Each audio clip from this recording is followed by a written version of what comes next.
Welcome to our channel Engineer's Choice Tutor. In today's lecture we are going to see about the time invariant and time variant system. हम लोग क्या देखेंगे, time invariant system क्या होते हैं and time variant systems क्या होते हैं. तो पहले जानना ये जरूरी है कि टाइम इनवेरिएंस प्रॉपर्टी क्या होती है. So this property makes the behaviour of the system independent of time. Is it clear? जो भी सिस्टम ये प्रॉपर्टी फॉलो करता है, कौन सी प्रॉपर्टी? Time invariance property. उसका बिहेवियर क्या हो जाता है? इंडिपेंडेंट हो जाता है. किस चीज से? टाइम से. उसको टाइम से कोई मतलब ही नहीं है, इंडिपेंडेंट है वो. ओके, ये नहीं कि टाइम बदला तो सिस्टम का बिहेवियर भी बदल गया, ऐसा नहीं होगा अगर वो system time invariance property follow कर रहा होगा तो. Is it clear? तो सिस्टम को हम कब बोलेंगे कि वो टाइम इनवेरिएंट सिस्टम है? A system is said to be time invariant system if its input output characteristic does not change with time. Okay, किसी सिस्टम को हम कब बोलेंगे कि वो टाइम इनवेरिएंट सिस्टम है? अगर उसका इनपुट आउटपुट कैरेक्टरिस्टिक टाइम के साथ चेंज ना हो तब. कंडीशन क्या है? मान लीजिए if transform of x of n is equal to y of n आता है ना, then transform of x of n minus k क्या आना चाहिए? वाई ऑफ एन माइनस के आना चाहिए. ओके, तब हम कहेंगे क्या कि अपना सिस्टम है वो क्या है? एक टाइम इनवेरिएंट सिस्टम है. यहां पे समझ में नहीं आया कोई बात नहीं, न्यूमेरिकल हम बनाएंगे, ये कंडीशन भी आपको समझ में आ जाएगा कि कैसे यूज करना है. Okay, it is clear. If transform of x of n is equal to y of n, then transform of x of n minus k is equal to what? Y of n minus k for every input signal x of n and every time shift k. It is clear? इतना clear है? अब आगे बढ़ते हैं. और उसको another word में आप क्या बोल सकते हैं? सिंपल, हाँ यही चीज है. क्या बोला मैंने? y ऑफ n बराबर क्या है? In time variant system, time variant system के केस में in time variant system, in the case of time variant system y of n is equal to transform of x of n if y of n is equal to transform of x of n, then y of n minus k, okay, is what? Is equal to transform of x of n minus k. It is clear? ये condition होती है बस किस चीज की? Time invariant system की. तो यही चेक करना होता है. एग्जाम्पल देखेंगे तो सब समझ में आ जाएगा. तो अगर ये जो ऊपर वाली कंडीशन है, अगर ये कंडीशन कोई भी सिस्टम सेटिस्फाई नहीं करेगा, the system which does not satisfies the above condition, that system is called as the time variant system. Okay, time variant system में क्या होता है?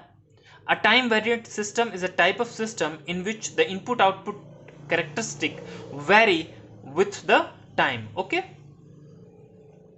or you can say a system is said to be a time variant system if its input output characteristic changes with time. So ये हुआ अपना क्या? time variant system का definition. And time invariant system is also called as a fixed system. time invariant system को हम क्या बोलते हैं? fixed system बोलते हैं. क्यों fixed system बोल रहे हैं? क्योंकि टाइम के साथ सिस्टम का इनपुट आउटपुट कैरेक्टरिस्टिक चेंज नहीं हो रहा है, इसीलिए हम क्या बोल रहे हैं कि ये एक फिक्स्ड सिस्टम है, फिक्स्ड है. Okay, it is clear? इतना क्लियर है आपको? अब आगे चलते हैं, थोड़ा सा कुछ देखते हैं और. ओके, अब प्रोसीजर देखते हैं कि कैसे हम चेक करें. Procedure for testing time invariance characteristic of a system. कैसे आपको प्रोसीड करना है एग्जाम्पल्स में. आगे जो एग्जाम्पल्स देखेंगे उसमें कैसे बढ़ना है. तो दो तरीके देखेंगे हम लोग. ये तो नॉर्मल है, थ्योरेटिकल अप्रोच, उसके बाद डायग्रामेटिकल अप्रोच देखेंगे. ओके, तो दोनों में से कोई भी अप्रोच आप सीख सकते हैं. तो चलिए ये पहले देख लेते हैं. मान लीजिए लेट एक्स ऑफ एन क्या है? अपना इनपुट सिग्नल है. एक इनपुट सिग्नल है एक्स ऑफ एन. इतना क्लियर है? एक्स ऑफ एन क्या है? इनपुट सिग्नल है. X of n minus k क्या है फिर बताइए? ये अपना डिलेड, ये क्या है? अपना डिलेड इनपुट है. डिलेड इनपुट है. ओके, क्या है ये? अपना डिलेड इनपुट है. It is clear? Delayed input कितने यूनिट से डिलेड है? By k units, by k units, or you can say x of n minus k is what? X of n minus k is the input delayed by k unit. इतना clear है? y of n क्या हो गया? Transform of x of n हो गया, जहां पे y of n क्या है? आउटपुट है, आउटपुट है सिस्टम का, output for the input, output for the input, output for the input x of n. It is clear? यहां तक समझ में आया आपको? अब आगे कैसे अप्रोच करना है वो देखते हैं. अब हमें निकालना है कि जो अपना आउटपुट आएगा किस पे. अगर xn की जगह मैं क्या रख दूं? x of n minus k, तब आउटपुट क्या आएगा? उसको हम लोग क्या डिनोट कर रहे हैं? y of n minus k से. ओके, कैसे डिनोट कर रहे हैं? y of n minus k is equal to transform of x of n minus k, okay, is equal to y of n. कब का y of n? जब xn की value क्या है? x of n minus k है. Okay, अगर xn को मैंने डिलीट कर दिया तब क्या आउटपुट आ रहा है? वो चीज है ये. ओके, इतना क्लियर है? xn को डिलीट कर दिया, ये क्या है फिर? ये है अपना output, output, output for the delayed input, output for the delayed input, that is x of n minus k. इतना क्लियर है? आई होप आपको. ओके, यहां पे क्या सिर्फ xn की जगह क्या रखना है अपने को? x of n minus k इस केस में, इसीलिए इसको y of n comma k से डिनोट कर रहे हैं. और फिर अगला कंडीशन, अगले कंडीशन में क्या रखना है? y of n minus k that is equal to y of n at n is equal to n minus k. तो ये कंडीशन क्या है? इस कंडीशन में क्या है? ये भी क्या है? आउटपुट ही है. ये भी क्या है? आउटपुट है. Output, but output delayed by k unit, output delayed by k units. Okay, but इसके ऊपर वाले में वो भी आउटपुट ही था.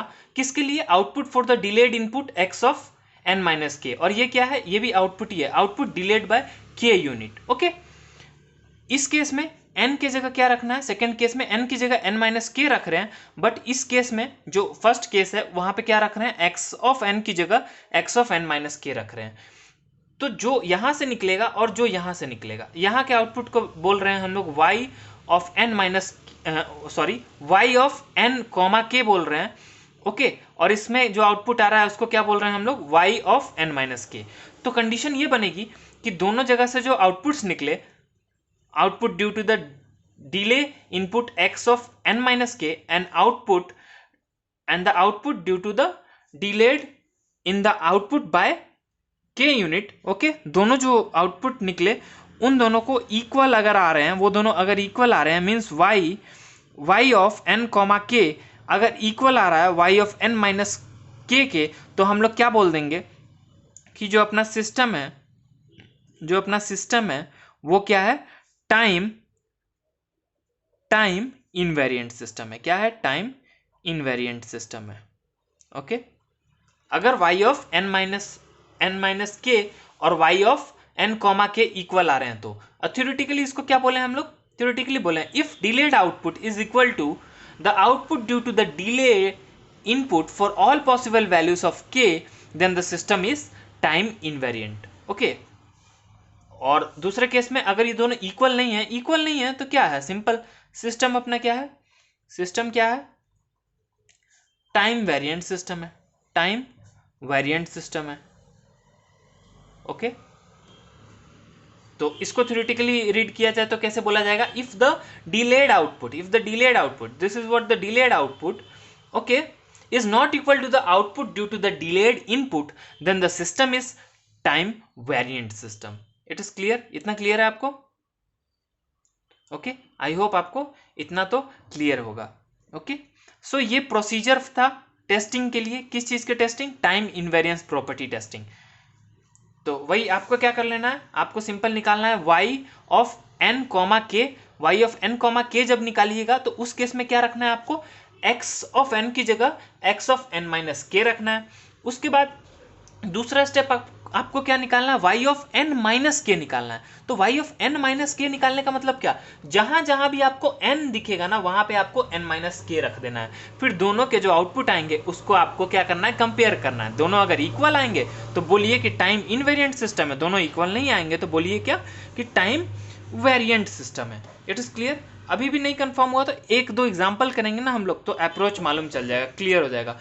So thanks for watching this video. Please like the video and subscribe our YouTube channel.